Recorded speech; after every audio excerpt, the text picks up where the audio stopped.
बड़ी खबर में बात उस बड़े मुद्दे की जो इस वक्त गरमाया हुआ है देश में। अगर आप देखें इन दिनों नेताओं के मुंह से अगर कोई शब्द सबसे ज्यादा निकलता है या सबसे ज्यादा किसी की फिक्र सताती है तो वो है जेन ज़ी और महिला।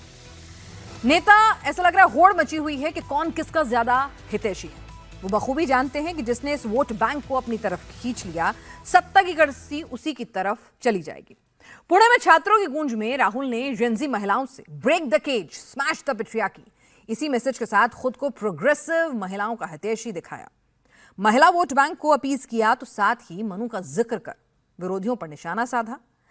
मनु के जिक्र में कितनी राजनीति, कितनी फिक्र छपी है, इसकी पोल तुरंत बीजेपी नेताओं ने खोलनी शुरू कर दी। जाहिर सी बात है उनका भी काम है। मोर्चा संभाला योगी, फडणवीस और स्मृति ईरानी ने। सीधा सवाल दागा, महिलाओं की इतनी फिक्र है तो महिला आरक्षण पर साथ क्यों नहीं दे रहे हैं? माता बहनाओं का हक क्यों नहीं दे रहे हैं? उनका हक क्यों छीन रहे हैं? साथ ही साथ पूछ रहे हैं कि महिलाओं के मुद्दे पर लगातार बीजेपी बैकफुट पर धकेलने के मूड में आ चुकी है राहुल गांधी को। तो योगी कह रहे हैं कि राम मंदिर पर कांग्रेस ने शर्मनाक काम किया, राम के अस्तित्व को नकारा। अब राहुल युवाओं को गलत दिशा में ले जा रहे हैं, मनुस्मृति पर बच्चों को गलत पढ़ा रहे हैं, गिरगिट की तरह से रंग बदल रहे हैं। राहुल पर मनुवाद और अखिलेश पर परिवाद के जरिए हमला साधा गया है। तो जरा देखिए कि किस तरह से अब राहुल को घेरने की कोशिश हो रही है। फिर हम चर्चा करेंगे कि आखिर मनु का जिक्र करके विवाद पैदा करने की कोशिश है या फिर वाकई में सबको महिलाओं की फिक्र है और किसको कितनी फिक्र है, इसके तर्क तलाशेंगे। राहुल जी कहते हैं बेटियों को भड़काने का काम कर रहे हैं, कहते हैं मनुस्मृति से बाहर निकलिए। भाई भारत की परंपरा तो ऐसी है, आप माने या ना माने कोई फर्क नहीं पड़ता है, लेकिन गलत तथ्यों से अवगत तो मत कराइए। आपको मनुस्मृति को मानना है मानिए, नहीं मानना है मत मानिए, लेकिन मनुस्मृति की अच्छाइयों को भी बताइए और बुराइयों को भी बताइए, बहस करिए इस पर। अथर्ववेद जिसकी चर्चा करता हो, शतपथ ब्राह्मण में जिसकी चर्चा हुई हो, महाभारत जिसके बारे में चर्चा करता और मत्स्य पुराण जिसकी महिमा का गान करता हो, उस मनु को आप अपमानित क्यों करना चाहते हैं? 2 अयन का 1 वर्ष होता है और याद रखना, इससे बड़ी काल गणना दुनिया में नहीं। 43,32,000 वर्ष का एक महायुग हमने माना है, एक पर्याय माना है। 31 पर्याय को एक मनवंतर के रूप में माना है और 14 मनवंतर को एक कल्प के रूप में माना है।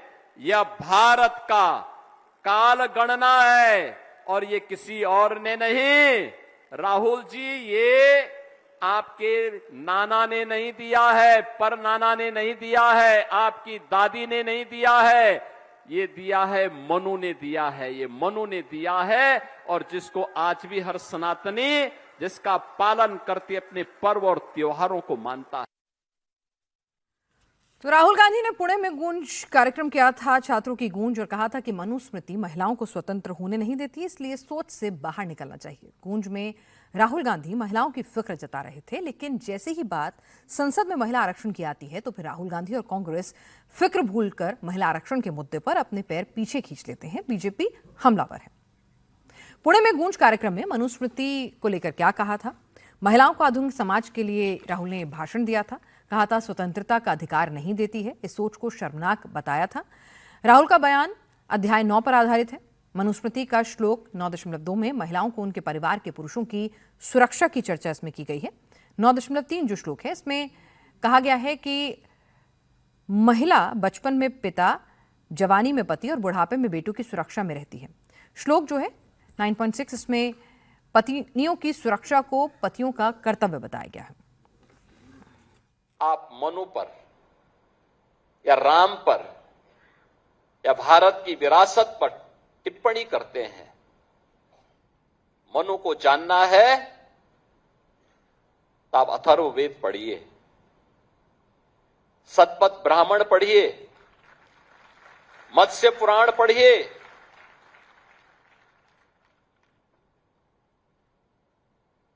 आपको सारी जानकारियां मिल जाएंगी। मैं पूछना चाहता हूं, कौन ऐसा व्यक्ति है जिसके जीवन में किसी न किसी रूप में, मां के रूप में या बहन के रूप में या पत्नी के रूप में या फिर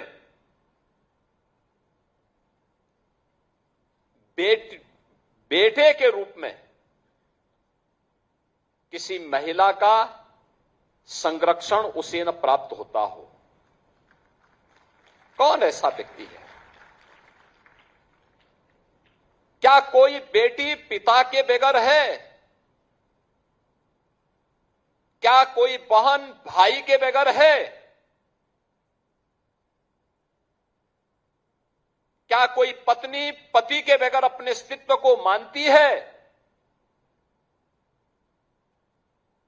और क्या कोई मां बेटे के बगैर अपने अस्तित्व को पूर्ण मानती है? अगर मनुस्मृति ने ये बात कही है